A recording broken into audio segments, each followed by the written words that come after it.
വൈക്കം മുഹമ്മദ് ബഷീറിന്റെ ബാല്യകാലസഖി എന്ന നോവലിന്റെ അവസാന ഭാഗമാണ് ഇന്നത്തെ നമ്മുടെ വീഡിയോ.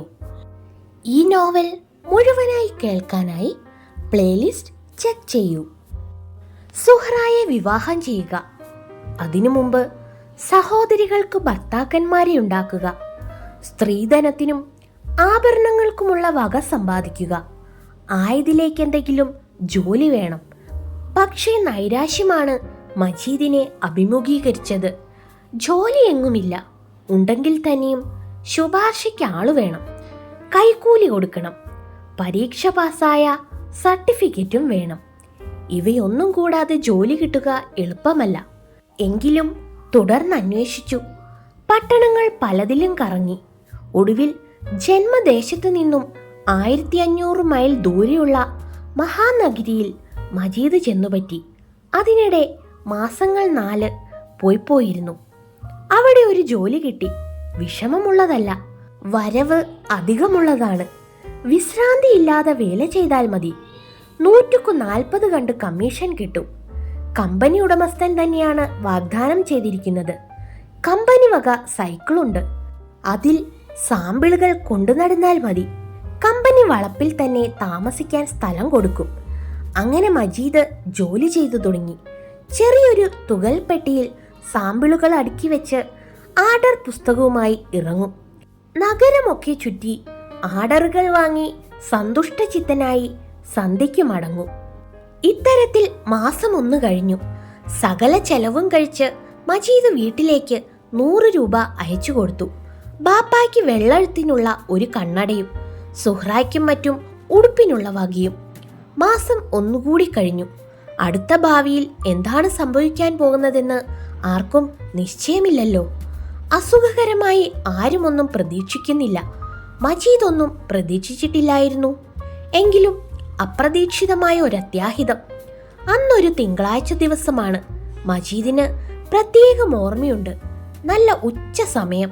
പതിവ് പോലെ സൂട്ട് കേസ് സൈക്കിളിന്റെ വിളക്കുകുറ്റിയിൽ തൂക്കിയിട്ടുകൊണ്ട് കടലോരത്തുള്ള താറിട്ട വിജനമായ വഴിയിലൂടെ സൈക്കിൾ ഓടിച്ചു വരികയായിരുന്നു.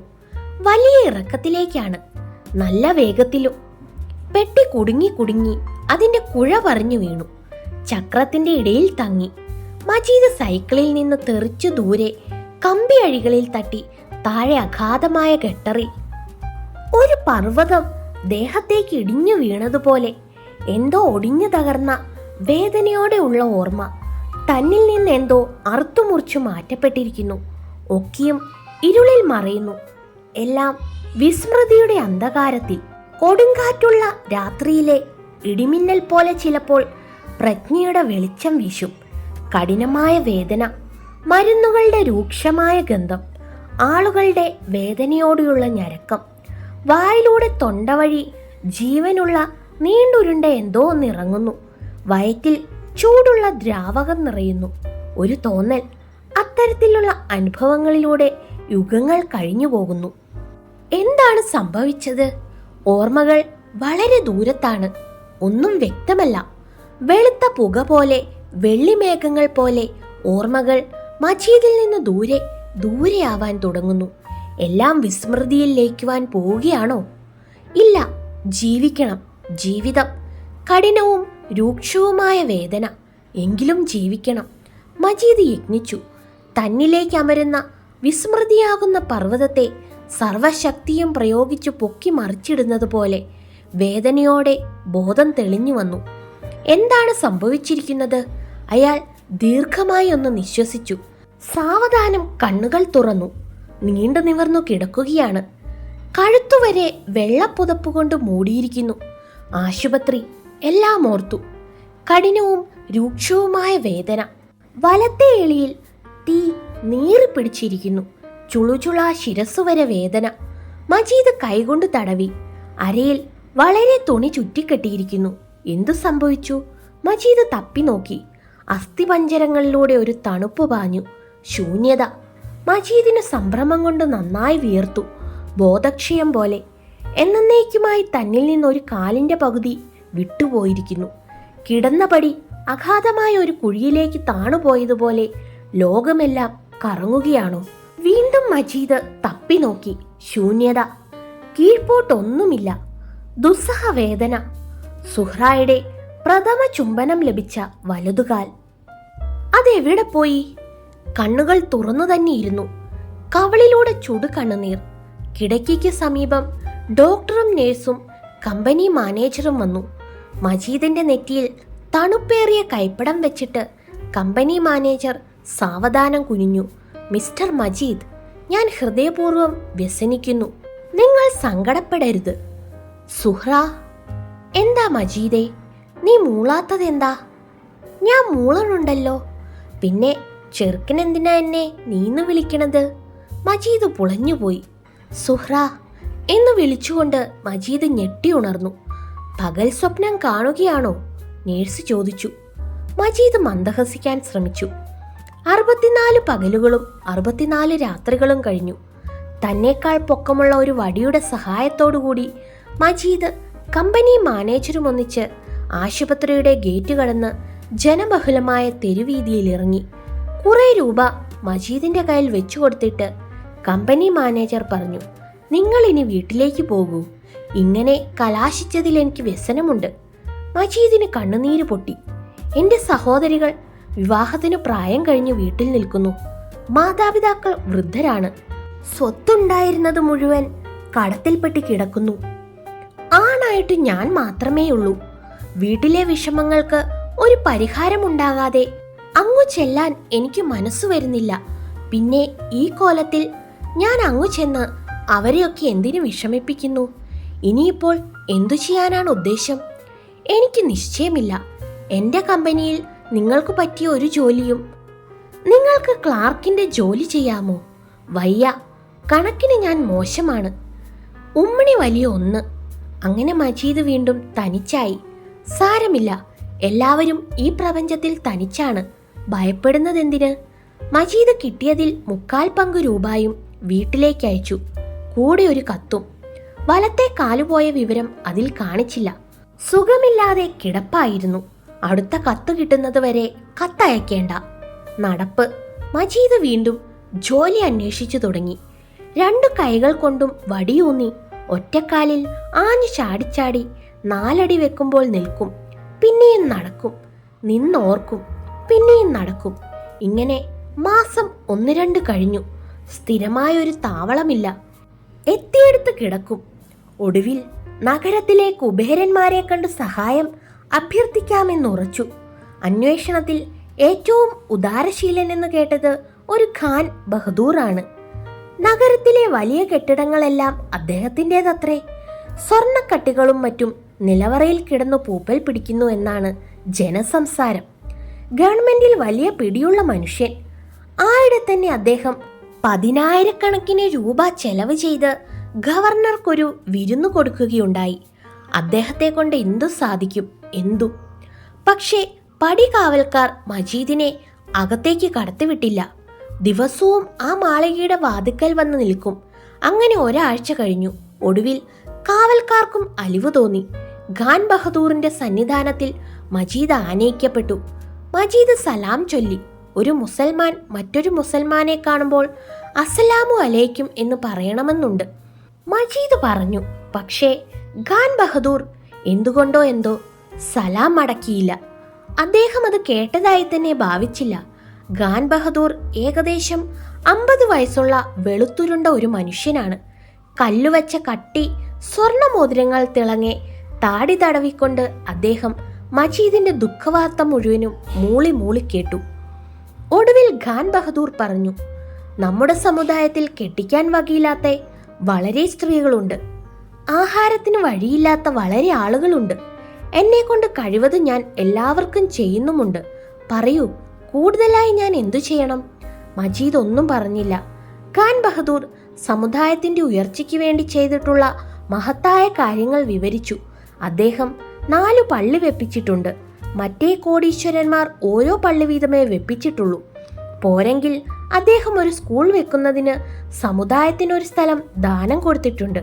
അവിടെ ഒരു കെട്ടിടം പണിത് വാടകയ്ക്ക് കൊടുത്തിരുന്നുവെങ്കിൽ മാസം തോറും വളരെ രൂപ വാടക കിട്ടുമായിരുന്നില്ലേ? സമുദായത്തിനു വേണ്ടി കൊല്ലം തോറും എത്ര രൂപയാണ് നഷ്ടം സഹിക്കുന്നത്? ഇതിലധികം ഞാൻ എന്തു ചെയ്യണം, പറയൂ. മജീദ് ഒന്നും പറഞ്ഞില്ല. ഖാൻ ബഹദൂർ മജീദിന്റെ കാല് പോയതിലും സഹതാപം പ്രദർശിപ്പിച്ചു. വിധി, അല്ലാതെന്തു പറയാനാ? വിധിയായിരിക്കാം, സാരമില്ല. അല്ലെങ്കിൽ എന്തിലാണ് സാരമുള്ളത്? മജീദ് ആ നീണ്ട വടിയുമൂന്നി സലാം ചൊല്ലി സാവധാനം ഇറങ്ങി. പടി കടക്കാറായപ്പോൾ ഖാൻ ബഹദൂർ ഒരു വേലക്കാരൻ വശം 1 രൂപ കൊടുത്തയച്ചു. അത് എനിക്ക് തന്നുവെന്ന് പറഞ്ഞാൽ മതി, നിങ്ങൾ എടുത്തോളൂ. വേലക്കാരനോട് പറഞ്ഞിട്ട് മജീദ് നടന്നു. അത് ശരിയായോ? മജീദ് എന്തുകൊണ്ട് രൂപ വാങ്ങിയില്ല? ആ കോടീശ്വരന്റെ മുൻപിൽ ദിനംതോറും അനേകം സാധുക്കൾ ചെല്ലുന്നുണ്ടെന്നും അവർക്കെല്ലാം അദ്ദേഹം ദാനം ചെയ്യുന്നുണ്ടെന്നുമുള്ള വിവരം മജീദ് അറിയില്ലേ? മജീദ് ഒരു കോടീശ്വരനായിരുന്നെങ്കിൽ എന്തു ചെയ്യുമായിരുന്നു? ആദ്യം വന്ന് യാചിക്കുന്ന ദരിദ്രന് സ്വത്തിന്റെ പകുതി കൊടുക്കുമായിരുന്നോ? ഒരു ചെമ്പുതൊട്ടിൽ കൂടുതൽ കൊടുക്കുമായിരുന്നോ?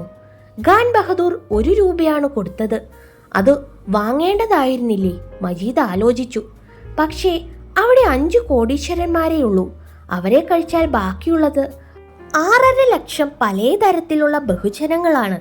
എല്ലാവരും ജീവിക്കുന്നു, ഇടയ്ക്ക് ചിലർ മരിക്കുന്നുമുണ്ട്. മജീദിന് നഷ്ടപ്പെട്ടത് ഒരു കാലിന്റെ പകുതി മാത്രമാണ്. 2 കാലുകൾ പോയവരുമുണ്ട്, 2 കൈകളും. കണ്ണുകൾ പോയവരും ജീവിക്കുന്നു. ദുഃഖവും സന്തോഷവുമുണ്ട് ജീവിതത്തിൽ, വലിയവനും ചെറിയവനും. ഓർക്കുമ്പോൾ ചിരിക്കാൻ കഴിയുന്നുണ്ടല്ലോ, കരയാനും. ഒന്നും സാരമാക്കേണ്ടതില്ല, മജീദ് ഉറച്ചു.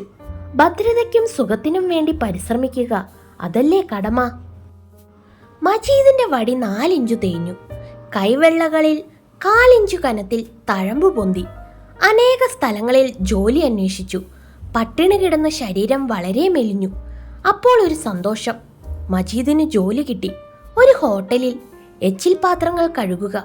വെളുപ്പിന് 4 മണിക്ക് എഴുന്നേറ്റാൽ രാത്രി 11 മണി വരെ പൈപ്പിനടുത്തിരിക്കണം. വലിയ കൊട്ടയിൽ കൊണ്ടുവന്ന് വെക്കുന്ന എച്ചിൽ പാത്രങ്ങൾ ഓരോന്നായി കഴുകി വേറൊരു കൊട്ടയിൽ അടുക്കും. അത് വേറൊരുവൻ എടുത്തുകൊണ്ടു പോകും. അപ്പോഴേക്കും മറ്റൊരുവൻ എച്ചിൽ പാത്രങ്ങൾ കൊണ്ടുവരും. അങ്ങനെയാണ് ജോലി. എങ്കിലും വയറു നിറയെ വല്ലതും തിന്നാം. വെയിലും മഴയും കൊള്ളണ്ട, അലയുകയും വേണ്ട. ഒരിടത്ത് കുത്തിയിരുന്ന് സാവധാനം ജോലി ചെയ്താൽ മതി. കിട്ടിയിടത്തോളം അനുഗ്രഹം. ജീവിതം വലിയ അല്ലലു കൂടാതെ ചെറിയ സുഖത്തോടെ മുന്നോട്ട് നീങ്ങുന്നു. മാസം തോറും വീട്ടിലേക്ക് ഒരു ചെറിയ സംഖ്യ അയക്കുകയും ചെയ്യാം. വീട്ടിൽ നിന്ന് ആദ്യം കിട്ടിയ എഴുത്ത് സുഹ്റായ്ക്ക് ലേശം അസുഖമുണ്ടെന്നുള്ള വിവരത്തോടുകൂടിയാണ്. അവൾ വളരെ ക്ഷീണിച്ചു പോയിരിക്കുന്നു. കുറേശ്ശെ ചുമയുണ്ട്. ഇവിടെ എല്ലാവർക്കും സുഖം തന്നെ. ഒന്ന് കാണാൻ കൊതിയാവുന്നു. സ്വന്തം സുഹ്റ. സുഹ്റായെ കാണാൻ മജീദിനും കൊതിയാണ്. കാണുമ്പോൾ ഉമ്മ, ബാപ്പ, സഹോദരികൾ, സുഹ്റായുടെ ഉമ്മ, സഹോദരികൾ, നാട്ടുകാർ എന്തു പറയും? 1.25 മജീദ്. സുഹ്റ അങ്ങനെ വിളിക്കുമോ? ഒരിക്കലും വിളിക്കില്ല. ബാക്കിയുള്ള അരക്കാലിന്റെ കഷ്ണത്തിൽ കണ്ണീരോടെ ചുംബിക്കും. പണ്ട് ഓർത്തപ്പോൾ മജീദിന് ചിരി വന്നു. ഉമ്മിണി വലിയ ഒന്ന്. ആ ചരിത്രങ്ങൾ പറഞ്ഞ് മജീദ് പലരെയും ചിരിപ്പിച്ചിട്ടുണ്ട്.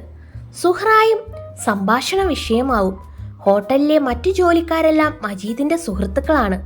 കുളിച്ചു വയറു നിറയെ ആഹാരം കഴിച്ച് രാത്രി ഉറങ്ങാൻ കിടക്കുമ്പോൾ മജീദ് അനുഭവങ്ങളും തമാശകളും പറയും.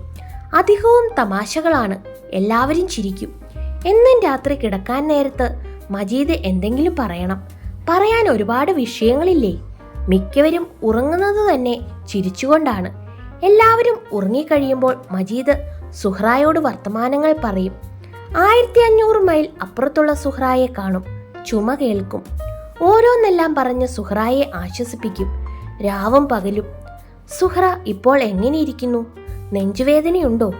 എന്നിട്ട് കഴിയ പിഞ്ഞാണത്തിലേക്ക് നോക്കും. കൈവെള്ളകളിലെ തഴമ്പുകൾ കുതിർന്നു പൊടിഞ്ഞു പോയിരിക്കുന്നു. ശരീരത്തിന് നല്ല ബലം. ഉന്മേഷത്തോടെ എന്തും നോക്കിക്കാണാം. ന്യായമായ അധ്വാനത്തിൽ നിന്ന് കിട്ടുന്നതിന് ലേശം അഭിമാനത്തിന് വകയുണ്ട്. ജീവിതത്തിന് ചില മാറ്റങ്ങൾ ഉണ്ടാവും. മരത്തിന്റെയോ റബ്ബറിന്റെയോ കാലുണ്ട്. പാന്റും ഷൂസുകളും ധരിച്ചാൽ ഹോട്ടൽ ഉടമസ്ഥൻ സൂചിപ്പിക്കുകയുണ്ടായി. മജീദിനോട് സഹതാപമുണ്ട്. ദുഃഖത്തിന്റെ സമുദ്രത്തിൽ ആശ്വാസത്തിന്റെ ദ്വീപ് കണ്ടെത്തിയേക്കാം. രാത്രി മറ്റുള്ളവർ ഉറങ്ങിക്കഴിയുമ്പോൾ മജീദ് സുഹ്റായോട് പറയും, ഉറങ്ങുറങ്ങൻ സുഹൃത്തെ ഉറങ്ങൂ. പക്ഷേ മജീദ് കാണുന്നത് നക്ഷത്രങ്ങൾ നിറഞ്ഞ വിശാല വാനമാണ്. സുഹ്റായെ എന്ന് കാണാൻ കഴിയും? മജീദ് വെളുപ്പിനെ എണീക്കും. ദിനകൃത്യങ്ങൾ കഴിഞ്ഞ് ചായ കുടിച്ച് ജോലി തുടങ്ങും. നഗരം ഒരിക്കലും ഉറങ്ങാത്ത മട്ടാണ്. ഇരമ്പം.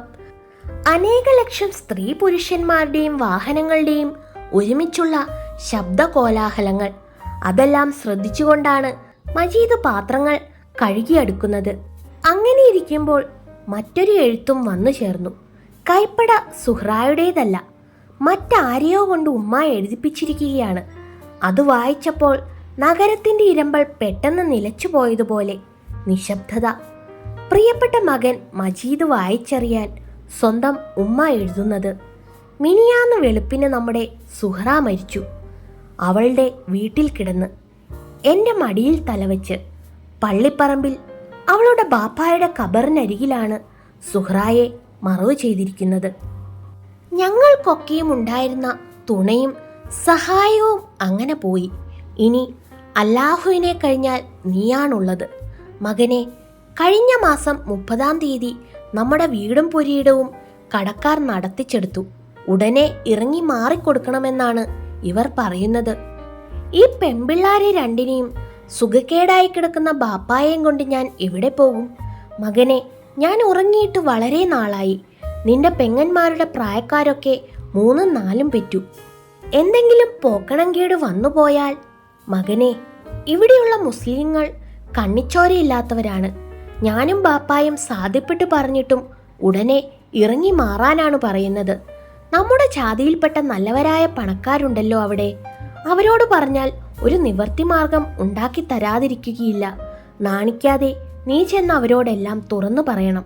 എൻ്റെ പൊന്നുമകനെ, സുഹ്റ ഉണ്ടായിരുന്നപ്പോൾ എനിക്കൊരാശ്വാസമായിരുന്നു. ഇവിടുത്തെ വിഷമങ്ങളൊന്നും അറിയിച്ച് നിന്നെ വ്യസനിപ്പിക്കരുതെന്ന് സുഹ്റ പറഞ്ഞു. അതാണ് ഇതുവരെ കത്തയക്കാതിരുന്നത്. 2 മാസമായിട്ട് സുഖക്കേടായി സുഹ്റ കിടപ്പിലായിരുന്നു. ചികിത്സിക്കാൻ ആരുമുണ്ടായിരുന്നില്ല. മരിക്കുന്നതിനു മുമ്പ് നിന്റെ പേര് പറഞ്ഞു. നീ വന്നോ വന്നോ എന്ന് പല തവണ ചോദിച്ചു. എല്ലാം അല്ലാഹുവിൻ്റെ വിധി. മജീദ് കുറെ സമയം തരിച്ചിരുന്നു. എല്ലാം നിശബ്ദമായതുപോലെ. പ്രപഞ്ചം ശൂന്യം. ഇല്ല, പ്രപഞ്ചത്തിനൊന്നും സംഭവിച്ചിട്ടില്ല. നഗരം ഇരമ്പുന്നു. സൂര്യൻ പ്രകാശിക്കുന്നുണ്ട്. കാറ്റ് വീശുന്നു. ഉള്ളിൽ നിന്ന് രോമകൂപങ്ങൾ വഴി പൊന്തിയ തണുത്ത ആവിയിൽ മജീദ് കുളിച്ചുപോയി എന്നു മാത്രം. എല്ലാം അനാഥമായി. ജീവിതത്തിന് അർത്ഥമില്ലാതായിപ്പോയോ? പ്രപഞ്ചങ്ങളുടെ കരുണാമയനായ സൃഷ്ടാവേ, മജീദ് വീണ്ടും പാത്രങ്ങൾ കഴുകി ശ്രദ്ധയോടെ അടുക്കി തുടങ്ങി. മാതാപിതാക്കളും സഹോദരികളും എവിടെ പോകും? ആരു സഹായിക്കും? അല്ലാഹുവേ, കാരുണ്യത്തിന്റെ കൈ നീളുമോ? സുഹ്റ.